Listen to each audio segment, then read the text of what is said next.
think this is what economic development is all about. It's about going from just raising living standards to broadening the amount of goods and services and giving opportunities for people to realize their capacity, their possibilities in life, and that's what economic development achieves. Of course, quality of life is also about things like the environment. It's about the social sector. It's about access to health. It's about access to education. And all those things have to be improved. And as China moves closer and closer to what we say the technology frontier, you'll need more of technological skills. You need to have a good insurance system, a good health care system, a good social system, good unemployment system. So all those things have to support a dynamic global economy. I'm convinced that it's the right strategy to try to improve people's life, their social environment, their broadening their opportunities.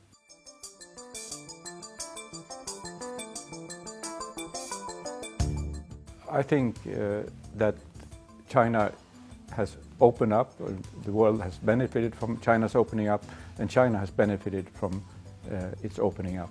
That process, I think, will continue. We'll have to see exactly, how it goes, and there may be some areas where there are tensions, and it will be more difficult to keep an open approach. But in general, I think that this, and your president said so in a speech today, that globalization is irreversible, and China has to be part of that. The fact that it develops its own domestic market is just very natural. I think it's not so strange that when you have a very large economy like the Chinese one, to develop your own domestic market. This is very natural. And what I think one should be really very careful about is to try to build borders to other countries and limit the exchange with other companies, with other markets. So yes, China should develop its own market. It has enough resources and enough human capital, enough financial resources to develop its own economy, and it should continue to do so. But it should be very careful not to isolate itself, because that will only slow down growth. It's quite simple that countries that isolate themselves will have lower growth. I think the advantage with China is that it is a much larger market. Again, if you look at the United States, it's also not so dependent on foreign trade as maybe a small open economy like my own, Sweden. So you have to look at the specific conditions that China is facing. So again, China can rely on its domestic market, but it should still stay in close contact and work.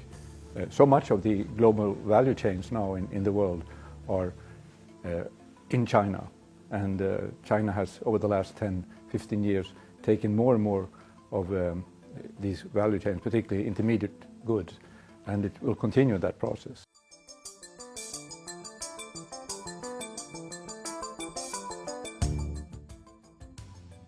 I think it's a big step forward. It's particularly in Asia, the structure of trade agreements was very confusing and very not very helpful for bringing about greater trade. But so now we have an agreement, and we should build on that, and be open to maybe the U.S. at some point joining this. We also have to realize that today it's less about trade in goods, it's more about trade in services and also information flows. And increasingly it's going to be about information flows, and that's a completely different set of agreements you need then, and we need agreements that go much beyond what traditional trade agreements have been about. And that, I think, is the future, and that's where we need to have everyone in the room. I'm a strong believer in multilateralism, and I work for a multilateral organization now, and I think that is the future. And these bilateral agreements that the U.S. preferred under the Trump administration. It's not the way forward. And we have seen with the recent signing of the RCEP is a big step forward, and there are some other major agreements at work, and we want the US to be part.